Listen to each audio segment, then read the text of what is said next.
পাথর প্রতিমা ব্লক বনশ্যামনগর জিপিতে আইএসএফের হাত ধরে, আমাদের ব্লক কনভেনার উত্তম দাসের হাত ধরে বেশ কিছু মানুষ আমাদের দলে যোগদান করেছে।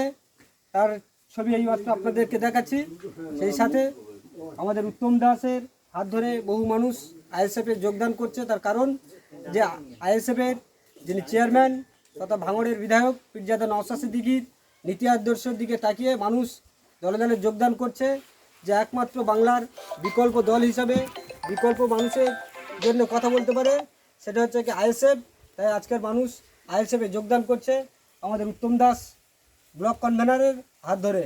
इंडियन सेकुलर फ्रंट जिंदाबाद जिंदाबाद जिंदाबाद आईएसएफ जिंदाबाद जिंदाबाद जिंदाबाद पीरजादा नौशाद सिद्दीकी जिंदाबाद जिंदाबाद जिंदाबाद विश्वजीत माइती जिंदाबाद जिंदाबाद जिंदाबाद बनश्यामनगर जीपी जिंदाबाद जिंदाबाद जिंदाबाद प्रतिमा ब्लॉक जिंदाबाद जिंदाबाद जिंदाबाद इनकलाब जिंदाबाद जिंदाबाद जिंदाबाद इनकलाब जिंदाबाद जिंदाबाद जिंदाबाद आईएसएफ जिंदाबाद जिंदाबाद जिंदाबाद आईएसएफ जिंदाबाद जिंदाबाद जिंदाबाद इंडियन सेकुलर फ्रंट जिंदाबाद जिंदाबाद जिंदाबाद অভিভাবক শ্রদ্ধেয় মাননীয় সাদাত শাহ মহাশয় আমাদের মধ্যে উপস্থিত আছেন। আমাদের মধ্যে এই মঞ্চে উপস্থিত আছেন পাথর প্রতিমা ব্লকের ব্লক সভাপতি মাননীয় সুলতান বৈদ্য মহাশয়, উপস্থিত আছেন সহ সভাপতি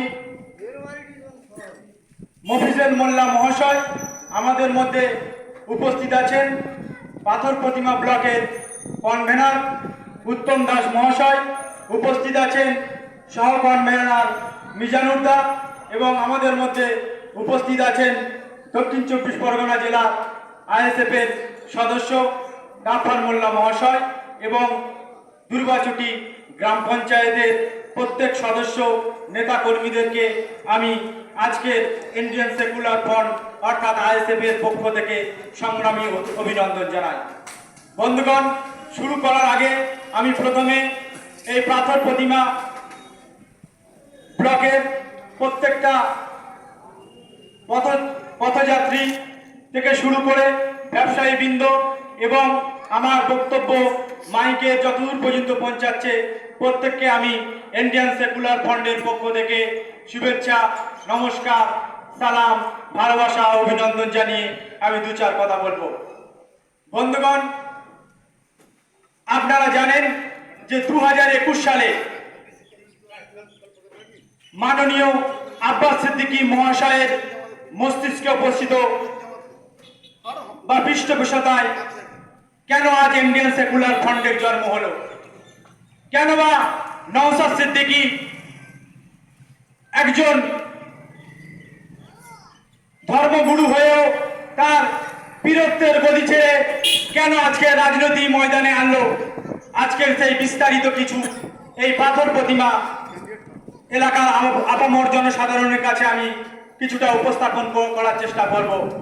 বন্ধুগণ, আপনারা জানেন যে আব্বাস সিদ্দিকী মহাশয় যেভাবে পিছিয়ে পড়া খেটে খাওয়া গরিব মানুষদেরকে তিনি লক্ষ্য করেছেন, তিনি আহলে সুন্নতুল জামান নামে একটা অরাজনৈতিক সংগঠন করতেন। তিনি ফুরফুরা শরীফের পীরজাদা, তিনি দেখেছেন যে সমাজে যারা পিছিয়ে পড়া সংখ্যালঘু, মতুয়া, আদিবাসী, হিন্দু সমাজে এসসি এসটি নমশূদ্র সম্প্রদায়ের মানুষরা তারা দীর্ঘদিন ধরে বিভিন্ন রাজনীতিক কারবারিদের হাতে তারা বঞ্চিত হচ্ছে। তারা বিভিন্নভাবে তারা রাজনৈতিকভাবে পিছিয়ে, তারা শিক্ষার দিক থেকে পিছিয়ে, তারা কর্মসংস্থানের দিক থেকে পিছিয়ে। আব্বাস সিদ্দিকী মহাশয় তিনি বীরত্বের গদি ছেড়ে তিনি কেন আজ ইন্ডিয়ান সেকুলার ফ্রন্ট অর্থাৎ আইএসএফ দলটির জন্ম দিলেন, সে কথাটা আপনাদের কাছে আজ বলে যায় এই পাথর প্রতিমা ব্লকের মা ভাই বোনেদের কাছে। বন্ধুগণ, আপনারা জানেন যে আব্বাস সিদ্দিকী মহাশয় ও মাননীয় নওশাদ সিদ্দিকী মহাশয় তারা দেখেছেন গ্রাউন্ড লেভেলে বিভিন্ন জায়গায় গিয়ে তারা অরাজনৈতিক সংগঠন করতে গিয়ে দেখেছেন পিছিয়ে পড়া সমাজ দীর্ঘদিন ধরে বঞ্চিত, তারা শিক্ষার ক্ষেত্রে বঞ্চিত, বিশেষ করে শিক্ষা ক্ষেত্রে এই নিচু বর্ণের মানুষদেরকে পিছিয়ে রাখা হয়েছে। শিক্ষা আনে চেতনা, চেতনা আনে বিপ্লব, আর বিপ্লব মানে পরিবর্তন। তাই শিক্ষাকে আমাদের এগিয়ে নিয়ে যেতে হবে। কিন্তু বর্তমানে আপনারা জানেন যে আমাদের দিদিমণি মাননীয়া মমতা বন্দ্যোপাধ্যায় সরকার যেভাবে শিক্ষা ক্ষেত্রে দুর্নীতি করেছে, যেভাবে ভুয়ো শিক্ষক নিয়োগ করে আপনার আমার ছেলে মেয়েদের ভবিষ্যৎকে নষ্ট করে দিয়েছে। বন্ধুগণ, আপনারা একটু ভাবুন, কল্যাণ বন্দ্যোপাধ্যায়ের ছেলেটা কিন্তু অবৈতনিক প্রাথমিক বিদ্যালয়ে পড়ে না। অভিষেক বন্দ্যোপাধ্যায়ের মেয়েটা কিন্তু আপনার খিচুড়ি স্কুলে পড়ে না। তাদের বড় বড় তৃণমূলের নেতা, বিজেপির নেতার ছেলে মেয়েগুলো পড়ছে ইংলিশ মিডিয়ামে, এবং আপনার ছেলেটা পড়ছে এই পাথর প্রতিমা ব্লকের কোনো অবৈতনিক প্রাথমিক বিদ্যালয়ে। আপনি একবার একটা পরের ছেলেকে ইংরেজিতে তার বাবা মায়ের নামটা লিখতে বলবেন, আপনি দেখবেন যে 100-র মধ্যে 95% ছেলেটি তার বাবা মায়ের নামটাও লিখতে পারছে না। এইভাবে সমাজে নিচু শ্রেণীর সম্প্রদায়কে, বিশেষ করে সংখ্যালঘু এবং মতুয়া, আমাদের নমশূদ্র এসসি এসটি ওবিসি মানুষদেরকে এইভাবে আমাদের শাসক দল, মাননীয় মুখ্যমন্ত্রীর দল পিছিয়ে রাখার চেষ্টা করছে। যারে এই শিক্ষা আনে চেতনা, আর চেতনা আনবে বিপ্লব, আর বিপ্লব আনবে পরিবর্তন। যদি শিক্ষা ক্ষেত্রে এই গরিবের ছেলেরা, এই নিচু শ্রেণীর ছেলেরা যদি এগিয়ে যায়, তাহলে সমাজে আমাদেরকে প্রশ্ন করবে, এবং আমাদের ছেলে মেয়েদেরকেও সেই কাছে আমরা পাঠাতে পারবো না। এই নিচু শ্রেণীর সম্প্রদায়কে আমাদের ছেলেমেয়েরা তারা নেতৃত্ব দেবে।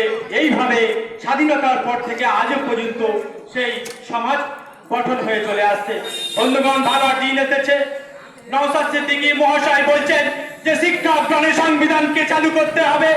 যে সংবিধান দ্বারা, যে বাবা আম্বেদকরের সংবিধান দ্বারা আমরা এই ভারতবর্ষের দেশটা চলে, ভারতবর্ষের প্রশাসন চলে।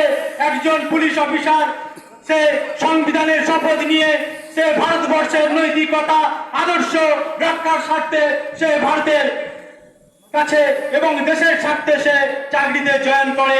সে মানুষের গণতান্ত্রিক অধিকার রক্ষার স্বার্থে সে আমাদেরকে পরিষেবা দেওয়ার জন্য, ভারতের সংবিধানকে রক্ষা করার জন্য একজন পুলিশ শপথ গ্রহণ করে। কিন্তু আমরা দেখেছি কি, এই চটি চাটা পুলিশ দিদিমণি গোলামি করছে। অনেক ক্ষেত্রে আমরা থানায় গিয়ে অনেক ওসি, অনেক বড়বাবু লাঞ্ছনার শিকার হচ্ছি। তারা সরাসরি শাসক দলের হয়ে কাজ করছে। বন্ধুগণ, আপনারা জানেন মাননীয় নওশাদ সিদ্দিকী মহাশয় বাংলার পিছিয়ে পড়া, বিশেষ করে মতুয়া, সংখ্যালঘু, এসসি এসটি সমাজের হয়ে যে কথাগুলো বিধানসভাতে বলছেন, তিনি একদিকে যেমন মুসলিম সমাজের মাদ্রাসার ওয়াকফ সম্পত্তি নিয়ে তিনি প্রশ্ন করছেন, এই ওয়াকফ সম্পত্তিগুলো টাকা কোথায় যাচ্ছে, ওয়াকফ সম্পত্তি দখল হয়ে যাচ্ছে, সেগুলি যেমন তৃণমূলের দালালরা সেগুলো বিক্রি করে তাদের আত্মস্বার্থ করছে, তখন হচ্ছে নওশাদ সিদ্দিকী বিজেপির দালাল হয়ে যাচ্ছে, মুসলমানদের দালাল হয়ে যাচ্ছে। যখন নওশাদ সিদ্দিকী বলছেন যে হিন্দুদের দেব সেবার জন্য